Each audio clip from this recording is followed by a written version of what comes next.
कि अंग्रेजों ने क्या प्लान किया था देश को बर्बाद करने का, उसी का जिक्र है इसमें और अंत तक जरूर देखिएगा। कि भारत की न्याय पद्धति का नाश हो जाएगा तो भारतीय समाज टूट जाएगा। ऐसे ही मैकॉले एक बात और कहता था। मैकॉले की लिखी हुई एक चिट्ठी है मेरे पास, उसकी फोटोकॉपी।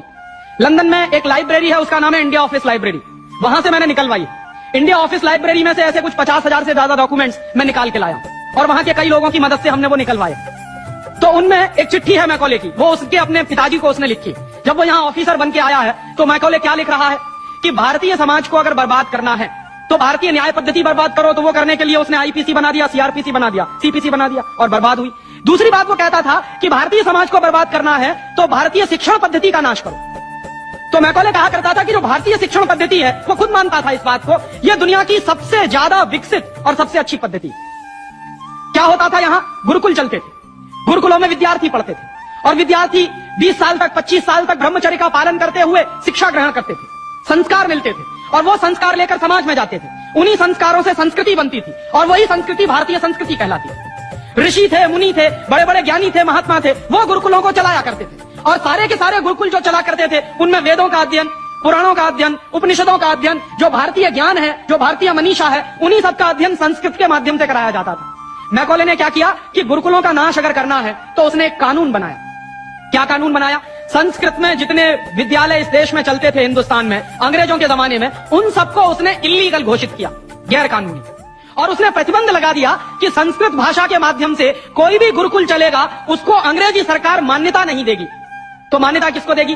अंग्रेजी के माध्यम से जो कॉन्वेंट स्कूल चलेंगे उनको अंग्रेजी सरकार मान्यता देगी। और उसके लिए बाकायदा उसने कानून बनाया। उस कानून का नाम है इंडियन एजुकेशन एक्ट। और ये इंडियन एजुकेशन एक्ट लागू हुआ 1858 में, आज से लगभग 140 साल पहले। तो 140 साल पहले जो कानून लागू हुआ था अंग्रेजों के जमाने में, वही कानून आज भी चल रहा है। उस कानून के आधार पर मैकॉले ने क्या किया? संस्कृत के माध्यम से चलने वाले गुरुकुलों को बर्बाद कर दिया, कानून बना के उनको बंद करा दिया। जो उनमें अध्यापक होते थे, गुरु होते थे, उनको मारपीट कर अंग्रेजी सरकार जेल में बंद करती थी। जो विद्यार्थी अध्ययन के लिए जाते थे उनको रोक दिया जाता था, उनका अध्ययन न होने पाए उसके लिए समस्याएं खड़ी की जाती थी। और दूसरी तरफ कॉन्वेंट स्कूल चालू कर दिए और उसमें अंग्रेजी के माध्यम से शिक्षण देना शुरू किया।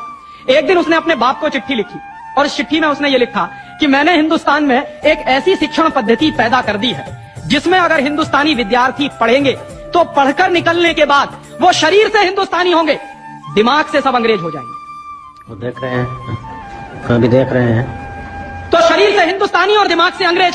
तो मैकॉले दूसरी बात लिख रहा है उस चिट्ठी में कि जब वो शरीर से हिंदुस्तानी और दिमाग से अंग्रेज हो जाएंगे तो अंग्रेजों के हिसाब से सारे काम करेंगे।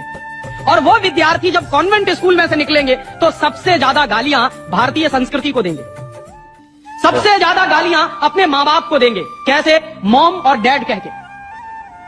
डैड माने होता है मरा हुआ और मम्मी माने होता है शव। इजिप्ट में आप जाइए, मिस्र एक देश है, वहां पे ममीज कहा जाता है किसको? मरे हुए आदमी के शव को। तो हमारी मां हो गई मम्मी और पिताजी हो गए डैड। आया कहां से ये? मैकॉले ने डाल दिया हमारे दिमाग में। और मैं ये कहता हूं कि मैकॉले तो मर गया, उसका बाप भी मर गया, सब मर गए, भगवान उनकी आत्मा को शांति दे, लेकिन उसकी जो आत्मा है वो हम सब में प्रवेश कर गई है। इस वीडियो के बारे में अपना विचार कमेंट आपके लिए खुला है, जरूर रखिएगा वहां पर।